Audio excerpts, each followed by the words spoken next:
Communist party మనుగడ కోసం తన సర్వస్వం ధారపోసిన త్యాగశీలి కామ్రేడ్ ధూళిపాళ్ల సుబ్బారావు అని సిపిఎం రాష్ట్ర కార్యదర్శి వి శ్రీనివాసరావు అన్నారు. ధూళిపాళ్ల సుబ్బారావు సంతాప సభలో పలువురు నాయకులు పాల్గొని నివాళులర్పించారు. కామ్రేడ్ ధూళిపాళ్ల సుబ్బారావు సంతాప సభ అనంతవరంలో సిపిఎం పార్టీ శాఖ కార్యదర్శి బొనిగల సుబ్బారావు అధ్యక్షతన జరిగింది. సభకు ముందు సుబ్బారావు స్మారక స్తూపం వద్ద జెండా ఆవిష్కరణ చేశారు. అనంతరం ఆయన చిత్రపటానికి శ్రీనివాసరావు, రమాదేవి తదితరులు పూలమాలలు వేసి నివాళులర్పించారు. కామ్రేడ్ ధూళిపాళ్ల సుబ్బారావు సేవలను కొనియాడారు. ఈ కార్యక్రమంలో సిపిఎం పార్టీ రాష్ట్ర కార్యదర్శి శ్రీనివాసరావు, రాష్ట్ర కార్యదర్శి వర్గ సభ్యులు డి రమాదేవి, సిపిఎం బాపట్ల జిల్లా కార్యదర్శి సిహెచ్ గంగయ్య, గుంటూరు జిల్లా కార్యదర్శి వర్గ సభ్యులు వై నేతాజీ, అమ్మా నేత్ర, అవయవదానం ట్రస్ట్ అధ్యక్షులు గంజి ఈశ్వరలింగం, సిపిఎం పార్టీ నాయకులు P Narasimharao, N Koteswararao, T Krishnamohan, K Nataraj, B Augustine, T Suresh, M Sambireddy, G Sudhakar, Vemulapalli Venkataramaiah, G Nagaraju, Dhulipalla Sambasivarao తదితరులు పాల్గొన్నారు. పెద్ద ఆస్తులున్న మనిషి కాదు, కష్టం చేయకుండా గట్టు మీద కూర్చున్న భూస్వామి కూడా కాదు. ఆయన కూడా పొలంలో దిగి కష్టం చేసేటటువంటి మనిషి. మీ అందరికీ ఇప్పుడు తెలియకపోవచ్చు, ఒక 20 ఏళ్ల క్రితం వ్యవసాయ కూలీ పోరాటాలంటే ఊళ్ళల్లో రైతులకి కూలీలకు పెద్ద యుద్ధమే. అదేం చిన్న విషయం కాదు. మేము అందరం ఇక్కడ రేపల్లెలో పనిచేసేటప్పుడు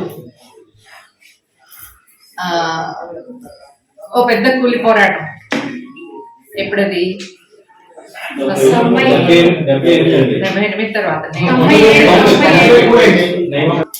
ఒక కూలి పోరాటం చాలా గ్రామాల్లో జరిగింది.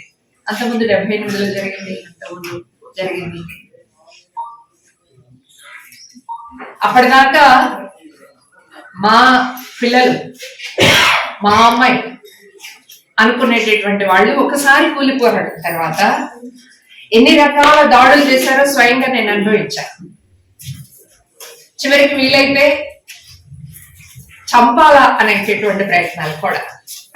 కోటేశ్వరరావు గారు ప్రత్యక్షంగా సుబ్బారావు గారితో కలిసి పోరాటంలో పాల్గొన్న కోటేశ్వరరావు గారు ఇక్కడే ఉన్నారు.